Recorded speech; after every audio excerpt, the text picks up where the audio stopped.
Hello, everyone. My name is Jordyn Smith, and I am the voice and the astrologer for this YouTube channel, Nonconformist Conscience. So, today we are going to be talking about Venus and Sagittarius. Venus entered Sagittarius on the 17th, a little bit after that Aries full moon, and Venus will stay in the sign of Sagittarius until November 11th. Before we dive into this, it is October 19th. So if you are a Libra and you want to have your birthday special, today is the last day for you to book that. For you to receive your birthday discount of it being $75 for a 90-minute session with me. Tomorrow, Scorpios, you can start booking for the next month your birthday special. I'm really looking forward to connecting with more Scorpios. So there is that. So let me get into this video for you all. I want to talk a little bit about the archetype of Venus and the archetype of Sagittarius, and then we will pull up the chart for when Venus entered the sign of Sag. That way we can break this down. That way we kind of get an overarching understanding of what is going to be or what could be coming up collectively and individually with this transit of Venus in the sign of Sagittarius. As always, you really want to look at where this falls in your natal chart. For me, I'm a Venus and Sag girl, but this Venus is starting in my 7th house and it is going to end in my 8th house where my natal Venus is. So whenever I'm talking about this transit, there are underlying core dynamics that I'm going to be talking about, but then if you place this Venus in your own natal chart by house, it'll give you a lot more context if you want to understand what this transit is, especially with the nodes being the South Node being in Libra, the lunar South Node. Come see me. I'd love to come see you and explain it. I'd love for you to come see me and me explain it. I love answering you all's questions pertaining to your natal charts. So let's first talk about Venus. As you all have heard me say a bunch of times, Venus is ruled by Taurus, is the ruler of Taurus and the ruler of Libra. And so it's really important for us to have this foundation because when we're synthesizing planets with signs, it's good to know what the archetype is of that. So Venus is about our inner relationship to self. So there are themes of self-esteem, self-worth. It also deals with what we value and what we need, how we can be on the Taurus side of it, how we can be self-sufficient and self-reliant through understanding our values and our needs and applying those to ourselves. I need to make X amount of money so that way I can pay my bills. That's a Venus thing. I'm someone who can relax whenever I take a bath and I do something that helps my senses, my sensuality, regulate my nervous system. Dealing with the senses is Taurus, Venus, anything sensual in life. It is also dealing with our ability, the psychology of being able to listen to oneself. If I have the ability to listen to what my own personal needs are, I can meet those needs. Therefore, I can survive. I can be self-sufficient, self-reliant. It even deals with our sexual needs on a lot of levels. A lot of people who have a lot of Taurus in their chart, oftentimes, if they're single, they're fine because they can rely on themselves in that type of way. They don't need a physical body, you know? So it's definitely the ability to validate instead of getting validation outside of oneself. It's the ability to know what one needs, to meet those needs. And it's about becoming self-reliant on an emotional level in order to survive, which helps cultivate healthier self-esteem within. Then on the Libra side, it's about the ability to listen to where others are coming from without imposing what we think that they should be doing. It's about the ability to meet someone else's needs, not necessarily to enable them. We don't want to get into distorted Libra, but it's when we're in a self-reliant or a self-sufficient relationship, it's because our values and our needs align in such a way that we're able to maintain our autonomy. So it is the ability to hear where another is coming from and to also understand that there's unity and diversity in the sense that someone else could have different values than us, and that's okay. That's exactly what they need for themselves in that moment. So Venus is our relationships with others whenever it's funneling in the Libran dynamic, okay? So Sagittarius as an archetype is intuitive, it's right-brained, it is in its most natural expression about natural law. It is the ability to understand what one believes and also the ability to know the difference between a belief and a truth. So someone who has Venus and Venus and Sag, they might be someone who is more tuned into the natural laws, and that they have the ability to nurture their inner relationship to self through being in nature and aligning themselves with those natural laws. Sagittarius is about our cosmological and philosophical values. Sag is also about authenticity and honesty. So Venus and Sag can be someone who's needing to be very honest with themselves, and to not abandon themselves. Sagittarius is also, if it's dealing with beliefs and how we structure our lives through our cosmological, philosophical systems, that's what we give meaning to. And so what we give meaning to through the natural inconjunct from Sag to Taurus and the natural sextile, there's a yod formation that goes on between Libra, Taurus, and Sag. It is about what we give meaning to. Sag is what we value and it correlates to what we value and what we need, Taurus. And then it's also what we need in relationships with others, and that's the Libra dynamic. So oftentimes Venus and Sag people, they are more natural souls, not always. I don't want to overgeneralize because that's also a Sag dynamic. It could be where someone generalizes, or it can be overcompensating. I definitely know me.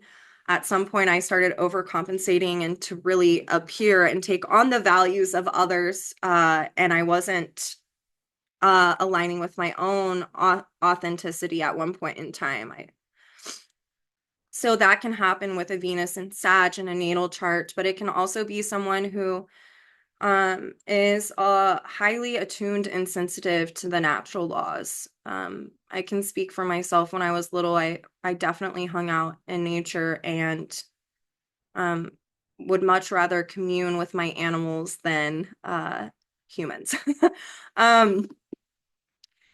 But this is also the sign, Sagittarius, that correlates with Indigenous people. Because Indigenous people, if you look at their values and their philosophy in life, just look at the Lakota Sioux, it's all about everyone being in relations to each other. So Sagittarius really gets us to expand. It's also where we can know what we know without knowing why we know it, because we're connected to something much larger. And Sagittarius also brings a lot of levity to our lives. It's coming out of Scorpio, where it's very serious and can be confronting, whereas Sag is the proverbial silver lining. There's a reason for this. There must be a lesson, a teaching. That's why it's corresponds with the teacher archetype, Sagittarius. It's the proverbial silver lining. I know that this is for a reason and that I'm going to learn something from it. I find that most people with Venus and Sag, they could go through the depths of hell, but they have like this understanding of there's something that is teaching me here. I'm going to understand what this is when the dust settles. So that is a bit about Sag. I did speak to beliefs versus truth, or I mentioned it, and I do want people to understand, especially with all the energies that have been coming around with Venus transiting Sagittarius, this is where we can really be sussing out a belief versus a truth. If you are someone who has Venus and Sag, you might have been someone who grew up with parents who could have been religious and dogmatic. Dogma is an archetype as well. It's more of a distorted archetype of Sag. And things became self-fulfilling prophecies to you. You were told you're this, that, and the other, and you believed them, even though it was not the truth. And so oftentimes Venus and Sag people are trying to recover their nature, the actual truth of who they are. And that is through having to intuit what is a belief and what is a truth. A truth can only be known through the intuition. Think about it. When we hear something and we know it's true, we feel it. We know it. It's observable as well. We can observe it. That's why like hypocrisy can really bother people with Sag energy that are more in alignment with natural laws, because they're observing lip service and then it's not congruent to actions, and there's a hypocrisy. That's also why Sagittarius, you know, we've all learned in different astrological forms that it's higher education, but it's also the judicial system. So because it's about justice. And within Sag, that's where we experience our culture as well. I don't want to leave that out. So this is just a little bit of the archetypes of Venus and of Sagittarius. And I want to show you all this chart, and let's break this down. When Venus entered the sign of Sagittarius on the 17th, she is in the 6th house, conditioned by Scorpio because it's on that 6th house cusp. So we're pulling in a Pluto dynamic and a Jupiter retrograde dynamic to this chart. So let me break this down really quick, and then we're going to break down the Venus Trinity. Okay? Venus in Sagittarius in the 6th house of this chart being conditioned by Scorpio and Pluto in the 9th house, a natural Sag house. So there's a repeating signature going on here. This is about us getting to the bottom of Scorpio and confronting our beliefs around our inner relationship to self and our relationship with others, South Node and Libra, and liberating. Uranus is ruled by that Venus. Liberating from the values stemming from beliefs that are not in alignment with our authenticity. All right? Authenticity is Sag.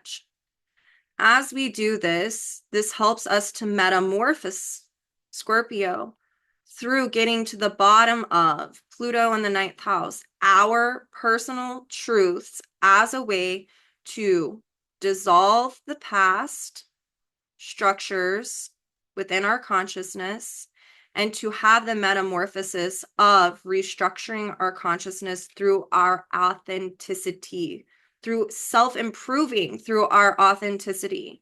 And this means that we are called to Jupiter retrograde to go with inwards and to look at and get to the bottom of Mercury and Scorpio ruling that Jupiter, where we have over-identified with beliefs that have been Capricorn conditioned, that are not authentic to ourselves. Let me stop this for a second. That also means that when we're pulling in Venus ruling that South Node, how have these dynamics affected your relationships? Our beliefs can totally create ideals around different dynamics where we can't see the actual truth. So this is a time period where we can be being confronted with the truth about what we believe about ourselves. That way we can improve upon that. If I go out into life and I'm thinking that and believing that I'm not worthy of a healthy relationship, guess what I'm going to attract? Because Venus is what we attract. So as you understand your personal truths, do you not think that that's going to help you attract people who are able to hear you and to accept those truths? Okay. There are a lot of karmic endings right now, especially dealing with our structures in our life, our family structures, our social structures, our national structures. And the call is to self-improve through understanding more natural and timeless principles and values. So it is about applying more natural values to our inner relationship to self and to our outer relationships through getting to the bottom of how we've internalized man-made beliefs and not natural laws. This is a lot of this chart.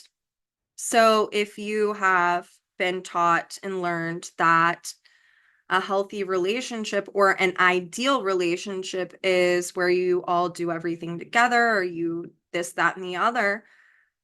Well, natural law is about not absorbing someone's personality. It's about, there's a natural trine between Sagittarius and Leo. It's about being able to understand that you're unique and that is the medicine and the brilliance of life, is that each one of us are unique. And it's to own that authentically, so that way we attract those to our tribe that resonate with that frequency, and to honor each one's own authenticity and individuality and uniqueness. So the other thing that I want to share with you is the Venus Trinity. When we're looking at a Venus Trinity, we're looking at Venus, its ruler, the south node of Venus, which is 16 degrees Scorpio, in the sixth house, its ruler, again, Pluto. And then the north node of Venus is Virgo, and the fourth, ruled by Mercury, in the fifth. So Venus and Sag tells us what we're called to be working on, and I just mentioned that. But the past that can be being brought up, dealing with our relational issues, our relational dynamics, or where we have felt abandoned, betrayed, trust has been misapplied. It's where we're uncovering also where our inner security lies with keeping up the charade of maybe what's been going on in our life. That can be old values. That can be old beliefs. And so it's about self-improving through getting to the bottom of this. But Virgo and Scorpio naturally sextile each other. They're 30 degrees apart. This is learning lessons in how to stay whole into oneself and understanding that no one is here to complete you. That is a false belief that we're half, that we need someone else. A natural truth, Sag, Venus, is that you're already whole into yourself. So there's a lot coming up for people right now around that dynamic. And with the North Node in Virgo in the fourth house, it's about improving upon our own emotional self-reliance, our own emotional security. How we inwardly validate ourselves. Are you denying that? If so, it's about getting to the bottom of what has been internalized. What are the internalized messages and beliefs that you've taken in, and how can you metamorphose those to get in alignment with your own personal truth so a restructuring can occur? So this is really a transit that helps us do a few things. It teaches us more about our authenticity. It teaches us more about a belief versus a truth about ourselves. It's about liberating and jettisoning the voices of others. It's about self-improving on being emotionally self-reliant through getting to the bottom of, where does my emotional security lie? Am I outsourcing it? Am I still doing South Node in Libra distorted? Or am I moving more into that North Node in Aries? Because the other dynamic that I want you to know is that the North Node of Venus is in conjunct the lunar North Node in the 11th house. What this is telling me, and Mars is in Cancer, it's pulling in this energy of the eclipses and this last full moon in Aries. And it is about Virgo in conjunct Aries is about where we can make excuses and we don't feel ready enough. And I feel guilt and shame and oh my gosh. And so I just stay stuck in analysis paralysis. But the key is, through that natural inconjunct, is to take an action, Aries, in order to receive feedback to self-improve.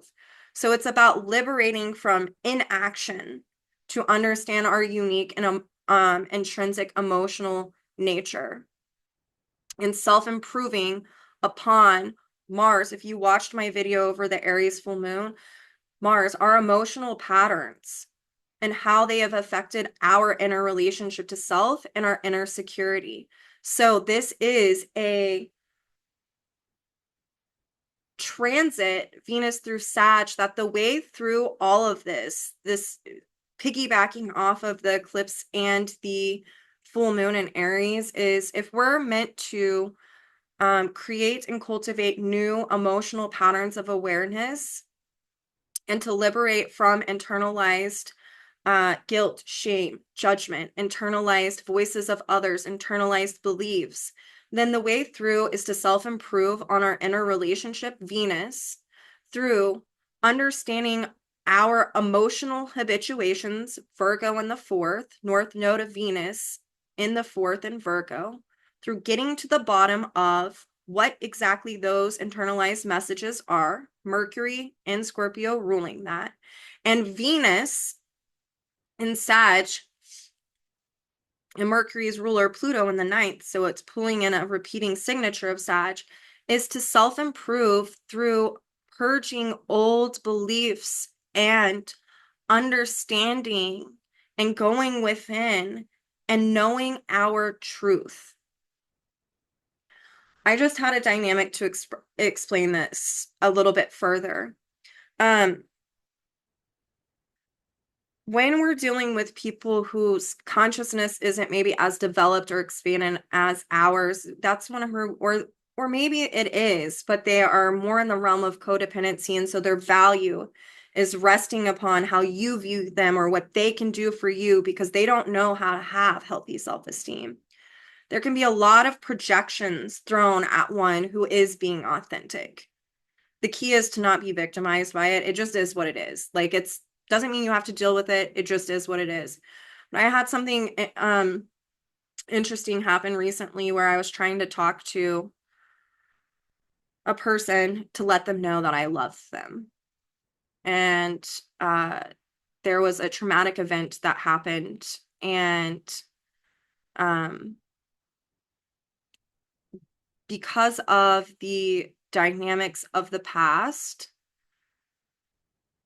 whenever I finally got a hold of them, they were like, it's just too much and I don't want to deal with drama. And drama has been projected. And it's like, that's actually not who I am. That's not occurring. No one else in my life feels that way. But it's also me knowing that truth, because in family systems or in systems of people, people's perceptions of us are not our, it's not, it truly is their own inner dynamics being projected.